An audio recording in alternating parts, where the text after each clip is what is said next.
So Maureen's put up a gift basket here we're just checking out.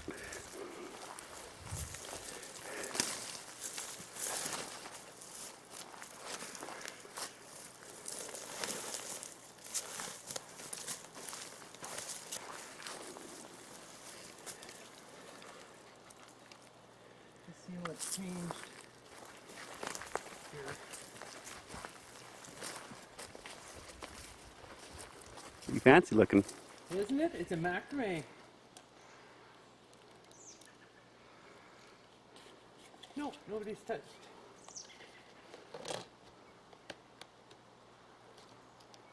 Any of it. Oh.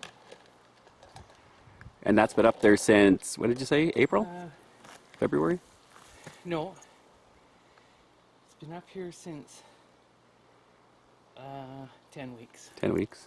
9, 10 weeks. And nothing's touched it. Well, that's good information, though. But it was so that it would have to be manipulated Yep. to get into it. These were to keep rain out. I had the hanger. I didn't make the hanger. What made you choose this spot? I could get to it. And it sort of wasn't right on the trail. The people I brought up didn't see it at all. You saw it right away. Yeah. And was there a report of a Sasquatch in the area? yes, And how close are we to that? we are. Almost dead on it, or It crossed the road. just so up it was here? up at the road crossing that the sighting happened. So that's part of the reason why you Chose this this little area. forest. Yeah, good for you. Yeah. And bears, you know, how to keep it out of the bears and other forest animals.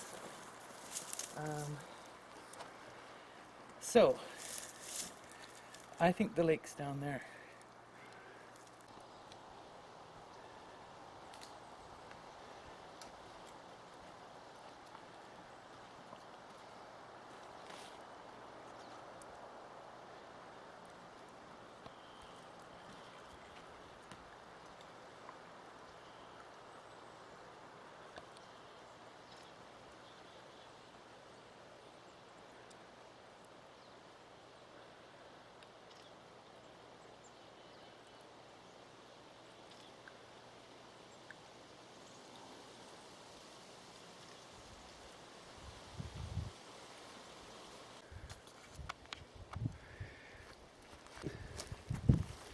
So this is kind of an interesting little spot here.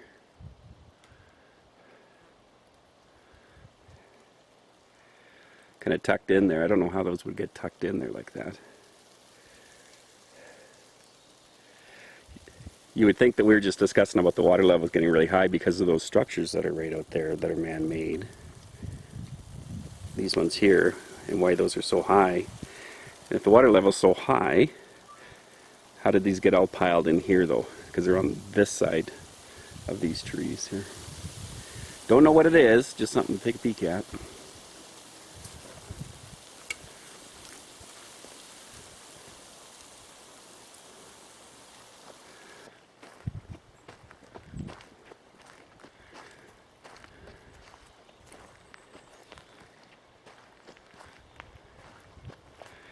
Yeah, I don't know what those would be for. I'll have to do some checking in.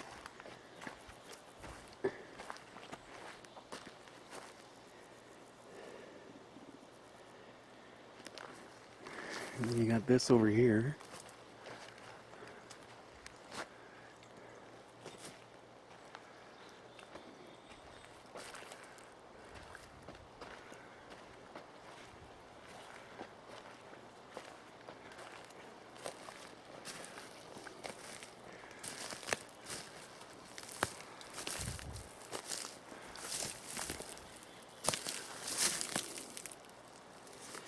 Pretty soft ground though. You would think that there'd be a print down here. Fairly easy. It's pretty soft.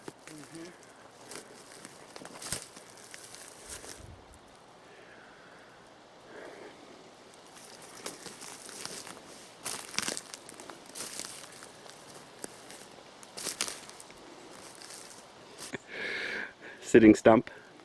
Yep. Life is good.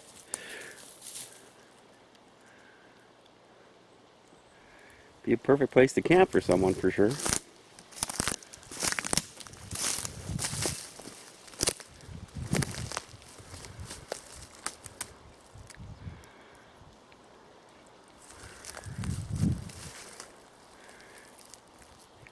There she is. There's Maureen, International Bigfoot Kamloops representative.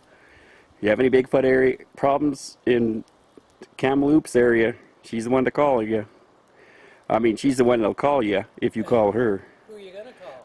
Maureen. Yeah. Maybe we can't go any further. Not sure.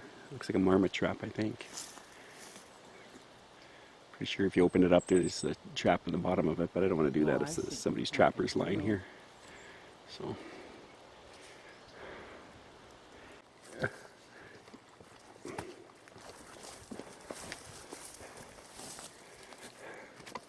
So you look at this one here, and you got this perfectly, what did you call it? An arch. Mm-hmm. Then you got a secondary arch, and then you got this centerpiece that goes straight, touching both of them.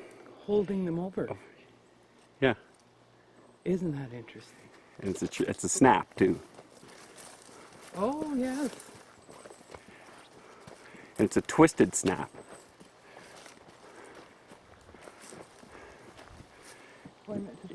You can see that it's a twisted snap. Can you see that? Can't quite see the bottom one, but the bottom one's really twisted.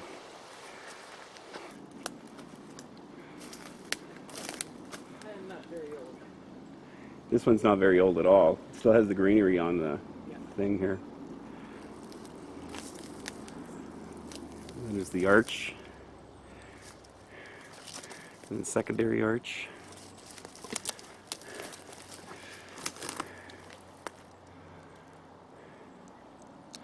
So even on this one here, when you look at this one here, if this tree here fell down, how did it grab that tree there when this tree here is actually on this side of how this tree had fallen down? Right? You see what I mean? There's a bit of a weaving there that had to happen. Yeah.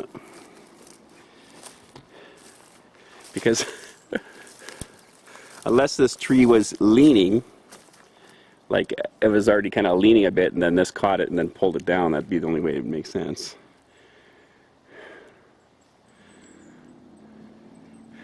And even that back fencing back there, did you catch that? Look how high that is. Oh, yeah. And it's above the crest. Which makes a great place to hang out and look over the crest. Exactly. This is Cori. Hi. Cori, what kind of channel? Do you have a channel online or anything? You have a web page or anything? I have a blog. It's called Miss Squatcher. And what's the blog address?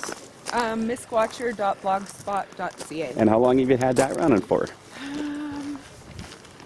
4 or 5 years, I think. And where are you from? I'm from Vulcan. Vulcan? Yeah. Oh, Live that's- long and prosper. oh really? That's right. And don't they have a big spaceship at Vulcan?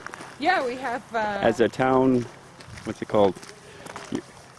Yeah, tourist trap. Tourist trap? Town feature.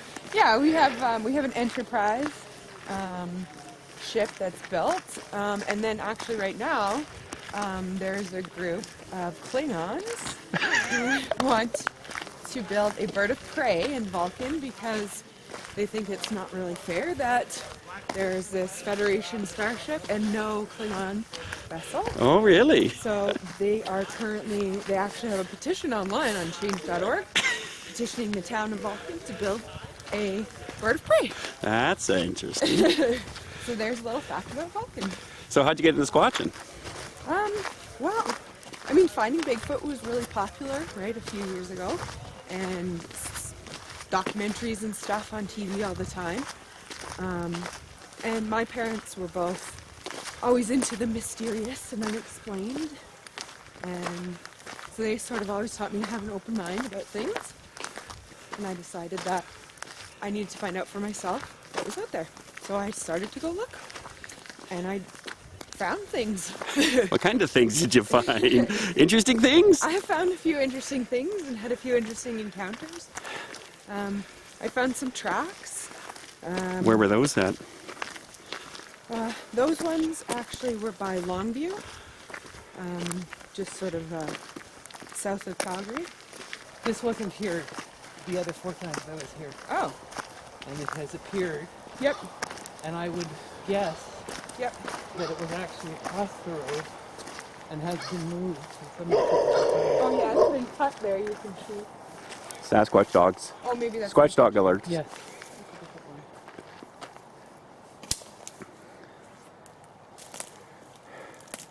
I'm trying to see Okay, and see the one it's leaning Okay. against?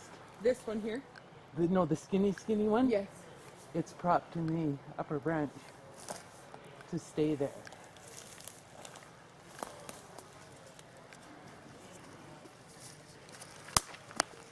And is that tree a dead one? This one that's leaning? I believe it might be planted there, or they're using it because it's available there to hold this one.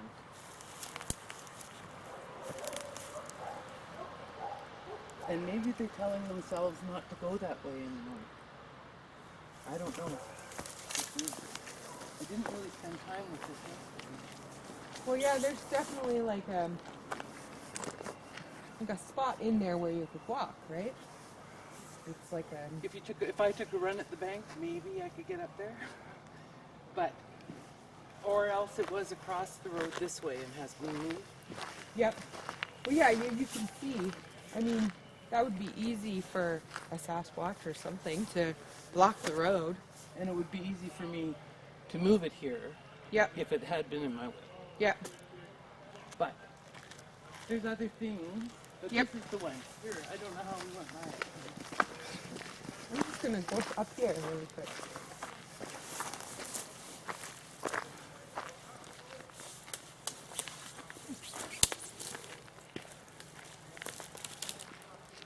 Yeah, I just wanted to see what it looks like. 'Cause, Yeah. there's like Something's a ledge, right? Something could walk up here and walk along. and walk along the Yeah. road and follow you, right? Or, And that looks like a path. I can see it. Right yeah, there. right here. Yeah. Yeah, something definitely it looks like goes through here often because it is worn down. But this is the one here that Yep. I did the video or the slide. Is that pictures and stuff? Whew. That was so steep. That was so good of you, Cori.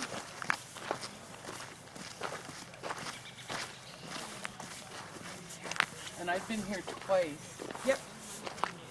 and the shape of the upper lip has changed. And I've got the pictures on. Yeah. I'll do another one tomorrow and compare them because it keeps getting sculpted. There are more footprints coming off that edge. And Leon talked about the fact that maybe their first steps off when they're coming down are more of a jump Yep. and then they carry on. Yep. And I think the changing upper ledge is when they go up because I think those are toe punches Oh, okay. before that last step up. To get in. Way too big a step for me. Yep. But maybe if they're, and I know there are both up and down prints here. So. Yep. Yeah, I don't want to walk up there And there are until no see it in the hoofs. day. There's no pointy little like a deer or deer. There wasn't anyway. And then the other thing, the third time I came with my husband's sisters, their husbands, him, we found this grassy vent over here, which has fallen apart somewhat, but I do have a picture of it Yep. from that day. And it was all squished together in the middle and set here with these two sticks holding it. And this was over top of it in a way that was kind of woven in and out, keeping it there. So I never did glyphs. It was just something I was hearing about. And Yep. Yep. figuring out what they were talking about. It was all just sticks on the ground to me. Yeah. But when I saw this, I couldn't unsee it. It was like, kept sticking out at me like something was there for a reason. Yeah. Maybe it's saying, we'll all meet for a party. Hey, we're having a party. You're more than welcome. Yeah, that's really interesting. Actually, I talked to a native hunter from like Kentucky or something, I think.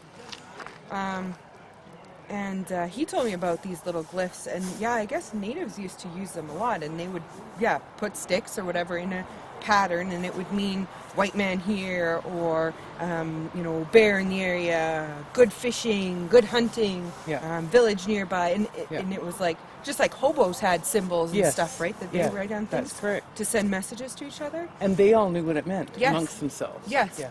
Yeah, so, there's been lots of people that have theorized that Sasquatch could Communicate. and possibly do the same thing with small little stick structures or stacking of rocks. That could Right. mean something too, right? That happens all over the place, rock stacking. Yeah. So that could be a communication. Some people think that's like a gifting thing, right, too, as well. But yeah, that's really As interesting. in an honoring of Yeah. who knows what. And what side do we read it from? Yeah, that's right. Yeah, well, definitely come back and check this out in a day. And Well, and as far as corridors go, I don't know if you've done any understanding of the fact that one of the theories is that they move in through, they find safe corridors to move up and down to the water, up to high ground, maybe. But this matches with that activity because this is a very secluded little way to the water. Yep. And down at the water, it's in its own little bay. It doesn't join with the campground. Doesn't join with the boat launch. Oh, okay. This is all just one little Patch down here. straight run. On back. Well, yeah, that's a really interesting piece.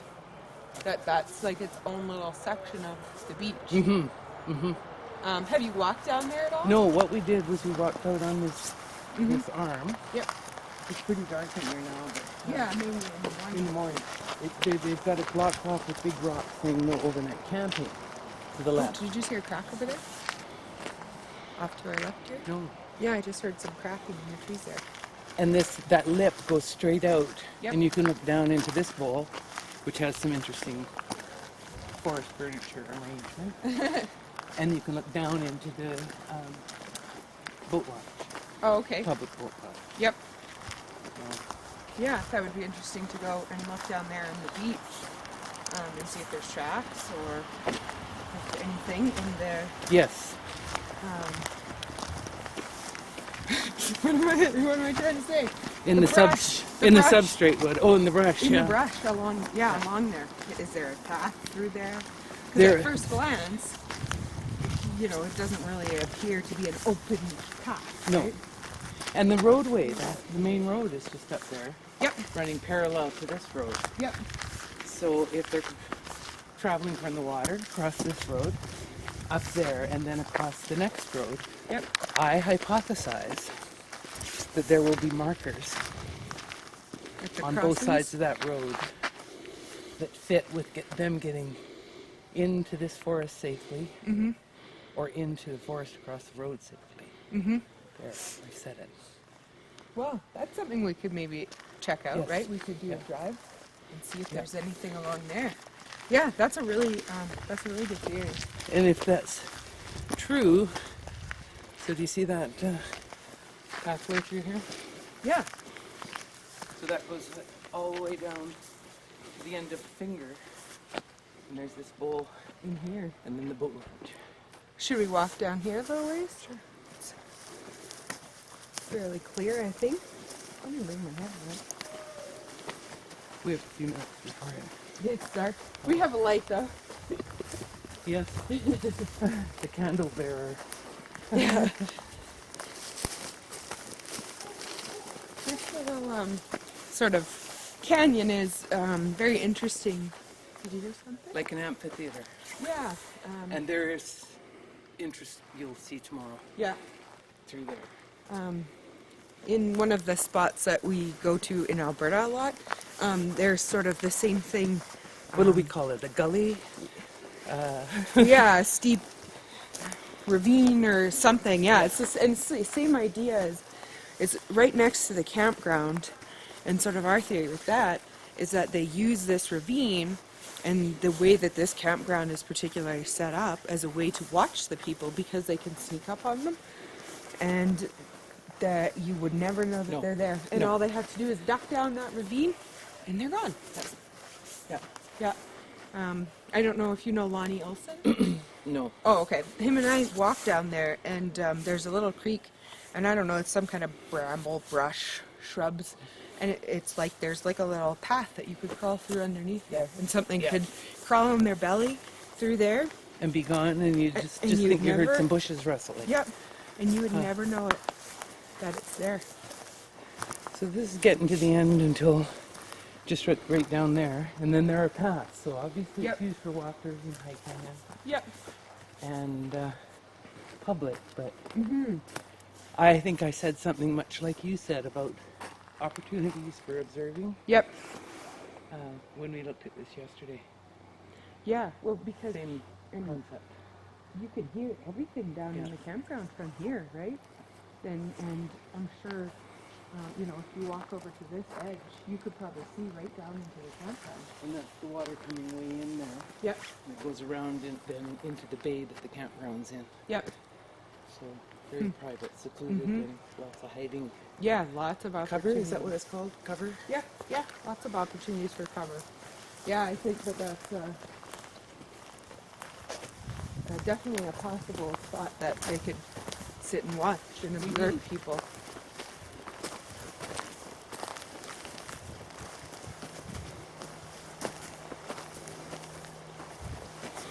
So what else has happened around here, Maureen? Has there been any other reports or? The fact that there is a road crossing Yes, you in mentioned February. And we'll have a look at that before we leave. that. How far from here was that? About 3 kilometers. from Oh, here. okay, very close. Yeah. And was that nighttime or daytime? It was a nighttime crossing Yep. by someone who knew nothing, Yeah. although he's a hunter and has experience with, animals and Yep. aiming guns at them. So it was very interesting. I knew him, and then he's a music teacher with my daughters, and so that helped too. Yep. So as soon as the winter snow was gone, I got up here having a look in that area. And I knew nothing about this area, just a half hour from town. Yeah. And so I was familiarizing myself with the lay of the land and sort of looking for this corridor idea where the road crossing was. And then when I came down here and saw the worn path, Yep. made plans to come back, saw changes in the path, and just lots of evidence in the little forest by the road crossing. Yep. So, it's about the maybe 6th trip since April. Oh, okay. Oh, so you've come here very often. One yeah. camping trip and then the rest are day trips. So, are you affiliated with the BFRO? Yes. What do you do for the BFRO? They just recently made me an investigator. Awesome. Yeah. And so you're here helping out. Maureen. Yes, Maureen? yes, With- finally. Together in the Yes. forest again. It's been a couple of Nice. years. Yeah. Just wanted to make sure I got that in there before you guys said it. Okay, awesome. Awesome. Thanks, guys. Yeah. For the forest work. Yeah.